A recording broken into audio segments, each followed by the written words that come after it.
Okay, folks, so today we're taking a deep dive into something a little different, something with a real kick to it. That's right. We're looking at SOXL. The Direxion Daily Semiconductor Bull 3X shares. That's right, Direxion Daily Semiconductor Bull 3X shares. Now, this isn't your typical ETF, the kind you just kind of set, and forget about this one's a bit more like riding a bucking bronco. Yeah, you could say that. So SOXL, this thing's all about tracking or aiming to triple the daily moves of the NYSE Semiconductor Index. So say the index goes up 1% in a day, SOXL's shooting for a 3% jump. Precisely. Now that sounds pretty tempting, right? I mean, who wouldn't want to triple their gains? Well, there's a flip side to that coin. Exactly. A 1% dip in the index could leave you with a 3% drop in SOXL. It's a magnifier both ways, amplifies the good and the bad. High risk, high reward scenario. Absolutely. So before we get into the nitty-gritty, let's just lay it out there. SOXL is not for the faint of heart. Not for the passive investor. Nope. You got to be ready to buckle up and hold on tight. So let's break this down. What exactly is going on with this triple leverage thing? I mean, it sounds pretty intense. Well, leverage, it's basically using borrowed money to pump up those potential returns. It's a bit like using a lever. You apply a small force on one end, and it can move something much heavier on the other. Ah, I get it. So it's like amplifying your investment with borrowed power. Exactly. SOXL uses these complex financial instruments, things like swap agreements and futures contracts, to get that 3 times multiplier. So they're not actually just holding the same stocks as the semiconductor index. They're using these other tools to mimic the movements, but with 3 times the oomph. Exactly. Now, you mentioned earlier that SOXL isn't really for the buy and hold investor. What's the deal with that? What makes it different? It all comes down to the daily rebalancing and the way that leverage works. Holding on to SOXL for weeks, months, or even years, well, it gets pretty complicated. And there's this thing called compounding that really comes into play. Compounding. Okay, I need you to explain that one like I'm 5 years old. Okay. Imagine you're rolling a snowball, right? You start small, but as you keep pushing, it picks up more and more snow. It gets bigger and bigger. Yeah, I see where you're going with this. That's kind of like the good side of compounding. Now flip it around. Imagine the snowball's rolling through mud instead of snow. It's still getting bigger, but it's picking up all that mud, getting heavier and messier. That's like the downside of compounding, especially with something like SOXL. Oh, okay. So even small dips in the index can snowball into bigger losses over time because of that daily leverage. Exactly. And those bigger losses become the starting point for the next day's calculation. It can really eat into your returns. Wow. So even if the semiconductor industry as a whole isn't crashing, just the normal day-to-day ups and downs could seriously impact your SOXL investment if you're holding it long term. That's right. And you know what? I'm looking at the prospectus here, and it actually lays out a pretty scary scenario. It says that even if the underlying index has 0 return over a year, meaning it ends up right back where it started, SOXL could still lose over 17%. 17.1% to be precise. Right, 17.1%.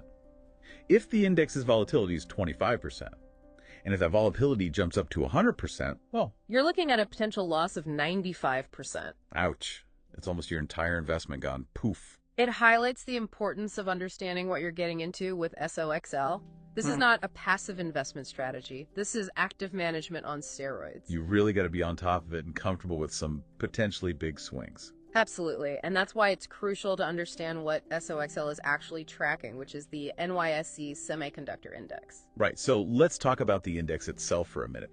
What's so special about semiconductors? Why should we care? Well, they're the building blocks of our digital world. Think about it. Smartphones, computers, cars, airplanes, even your refrigerator. They all rely on semiconductors. Yeah, I mean, you literally can't do anything these days without running into a semiconductor-powered device. It's mind-boggling. And this index tracks the 30 largest U.S.-listed semiconductor companies. These are the big players, the ones driving innovation in the industry. And I've heard so much about how semiconductors are key to the future of tech. It's not just about faster computers anymore, right? Not at all. We're talking artificial intelligence, big data, machine learning, self-driving cars, the metaverse, you name it. Semiconductors are at the heart of it all. So essentially investing in SOXL is kind of like betting on the continued growth of the entire tech sector. In a very amplified way, remember. And historically speaking, the semiconductor index has performed quite well. As of December 31st, 2024, it had an annualized return of 12.34% since its inception in 2021. That's pretty impressive. It is, but there's that volatility factor to consider as well.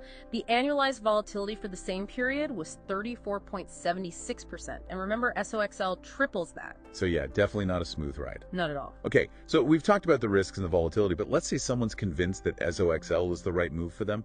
They understand the potential downsides. How does this whole triple leverage thing actually work in practice? It all comes back to those swap agreements and futures contracts we mentioned earlier.